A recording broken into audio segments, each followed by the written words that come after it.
जय हिंद दोस्तों।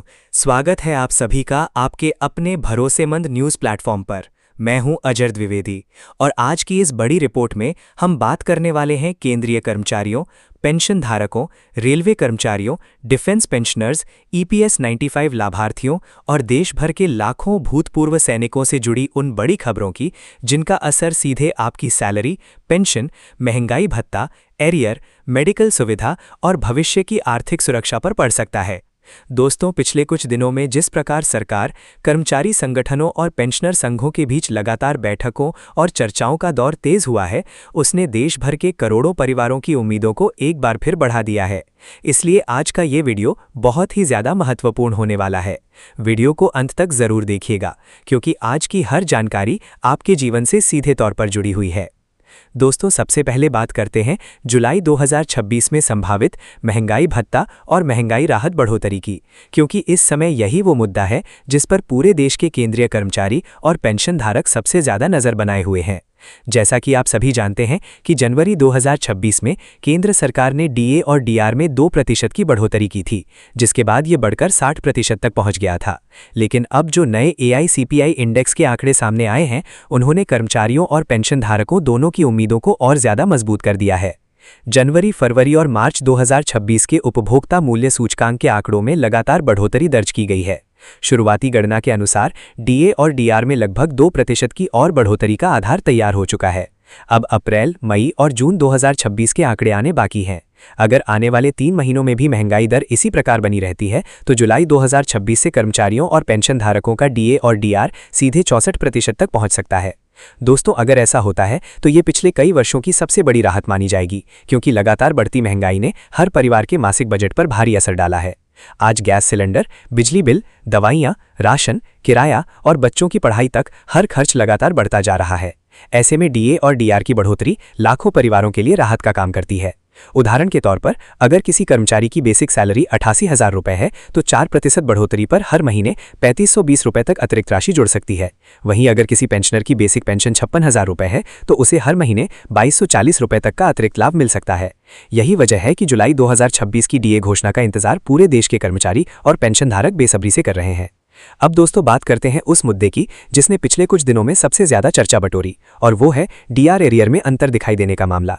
जैसे ही 4 महीने का डीआर एरियर खातों में पहुंचा, हजारों पेंशन धारकों ने शिकायत करनी शुरू कर दी कि किसी को 2 रुपये कम मिले, किसी को 3 रुपये कम मिले, और कुछ लोगों ने कहा कि उनके खाते में 4 या 5 रुपये तक कमाए हैं।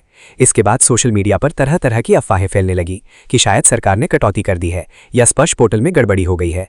लेकिन दोस्तों, यहाँ पूरी कहानी सरकारी राउंड ऑफ और कैलकुलेशन सिस्टम से जुड़ी हुई है। मान लीजिए किसी पेंशनर की बेसिक पेंशन 35,975 रुपये है। अब बहुत से लोग इसका सीधा 2% निकालते हैं और उसे 720 मान लेते हैं। फिर 4 महीने का एरियर 2880 जोड़ लेते हैं। लेकिन सरकारी भुगतान का तरीका अलग होता है।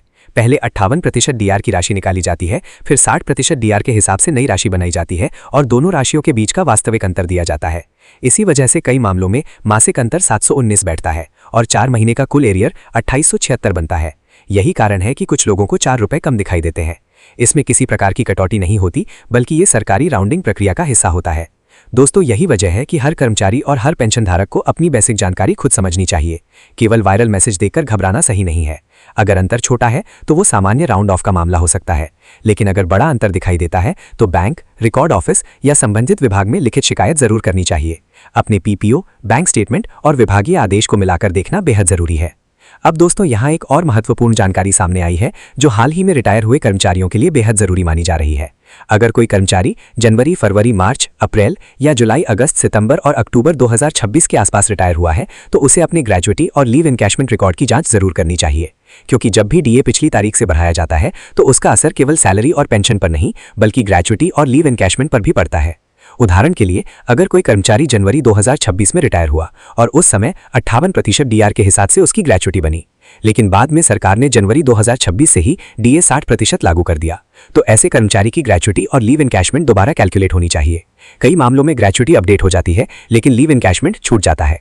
यही वो जगह है जहां हजारों रुपए का अंतर बन सकता है। इसलिए कर्मचारियों को अपने विभागीय रिकॉर्ड की जांच समय समय पर करते रहना चाहिए। अब दोस्तों, बात करते हैं 8वें वेतन आयोग की, क्योंकि इस समय पूरे देश के केंद्रीय कर्मचारियों और पेंशन धारकों की सबसे बड़ी उम्मीद इसी से जुड़ी हुई है। कर्मचारी संगठन लगातार फिटमेंट फैक्टर बढ़ाने की मांग कर रहे हैं। सूत्रों के अनुसार 3.60 से लेकर 3.90 तक फिटमेंट फैक्टर की चर्चा चल रही है। अगर भविष्य में सरकार उच्च फिटमेंट फैक्टर लागू करती है तो कर्मचारियों की बेसिक सैलरी और पेंशन दोनों में भारी बढ़ोतरी देखने को मिल सकती है।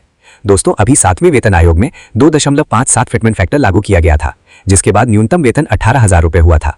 लेकिन कर्मचारी संगठनों का कहना है कि वर्तमान महंगाई और जीवन यापन की लागत को देखते हुए अब वेतन संरचना में बड़े बदलाव की जरूरत है। अगर भविष्य में 3.80 के आसपास फिटमेंट फैक्टर लागू होता है तो न्यूनतम वेतन 50,000 रुपये से ऊपर तक पहुंच सकता है। वहीं न्यूनतम पेंशन में भी बड़ा उछाल देखने को मिल सकता है। अब दोस्तों, यहाँ एक और बड़ी चर्चा ये चल रही है कि 8वें वेतन आयोग का लाभ भले ही बाद में मिले, लेकिन इसकी गणना 1 जनवरी 2026 से लागू मानी जा सकती है। अगर ऐसा होता है और वास्तविक भुगतान 2028 में शुरू होता है तो कर्मचारियों और पेंशन धारकों को 2 साल तक का भारी एरियर मिल सकता है। यही वजह है कि लाखों कर्मचारी और पेंशन धारक सरकार की अगली घोषणा का इंतजार कर रहे हैं। दोस्तों, अब बात करते हैं एडिशनल पेंशन की बड़ी मांग की।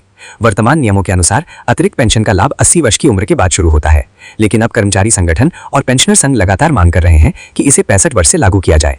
प्रस्ताव के अनुसार 65 वर्ष पर 5%, 70 वर्ष पर 10%, 75 वर्ष पर 15% और 80 वर्ष पर 20% अतिरिक्त पेंशन लागू की जाए। इसके पीछे सबसे बड़ा कारण बुजुर्ग पेंशन धारकों की बढ़ती स्वास्थ्य जरूरतें हैं। उम्र बढ़ने के साथ दवाइयों और इलाज का खर्च तेजी से बढ़ता है। ऐसे में अगर अतिरिक्त पेंशन पहले शुरू हो जाए तो लाखों बुजुर्गों को बड़ी राहत मिल सकती है। अब दोस्तों, बात करते हैं फिक्स्ड मेडिकल अलाउंस यानी FMA की। वर्तमान में मिलने वाला 1,000 रुपये प्रति माह मेडिकल अलाउंस बेहद कम माना जा रहा है।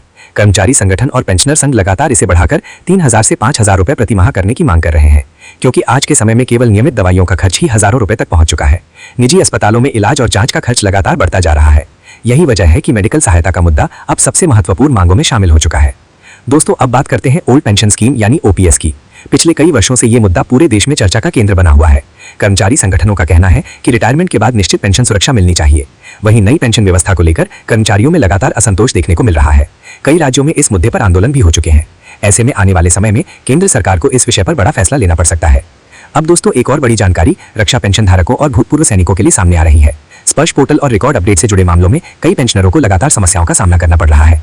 ऐसे में रक्षा मंत्रालय की ओर से ये सलाह दी गई है कि सभी पेंशन धारक अपने बैंक रिकॉर्ड, PPO, परिवार विवरण और लाइफ सर्टिफिकेट की स्थिति समय समय पर जांचते रहें। कई बार केवल दस्तावेज अपडेट न होने के कारण भुगतान रुक जाता है और बाद में पेंशन धारकों को परेशानी का सामना करना पड़ता है। दोस्तों, अंत में सबसे महत्वपूर्ण बात यही है कि आने वाले कुछ महीने केंद्रीय कर्मचारियों, पेंशन धारकों और भूतपूर्व सैनिकों के लिए बेहद अहम साबित हो सकते हैं। जुलाई 2026 DA बढ़ोतरी, 8वां वेतन आयोग, additional pension, medical allowance, OPS और लंबित एरियर जैसे मुद्दे सीधे करोड़ों परिवारों की आर्थिक स्थिति से जुड़े हुए हैं। इसलिए हर अपडेट को सही तरीके से समझना और अफवाहों से बचना बेहद जरूरी है। अगर आपके परिवार में कोई कर्मचारी, पेंशन धारक या भूतपूर्व सैनिक है तो ये जानकारी उनके साथ जरूर शेयर करें, क्योंकि सही जानकारी कई बार हजारों रुपए का फायदा दिला सकती है। फिलहाल आज की इस बड़ी रिपोर्ट में इतना ही। वीडियो पसंद आया हो तो लाइक जरूर करें, अपने दोस्तों और परिवार के साथ शेयर करें और चैनल को सब्सक्राइब करके बेल आइकन जरूर दबा दें, ताकि आने वाली कोई भी महत्वपूर्ण अपडेट आपसे मिस ना हो। मिलते हैं अगली बड़ी अपडेट के साथ। तब तक के लिए जय हिंद, जय भारत।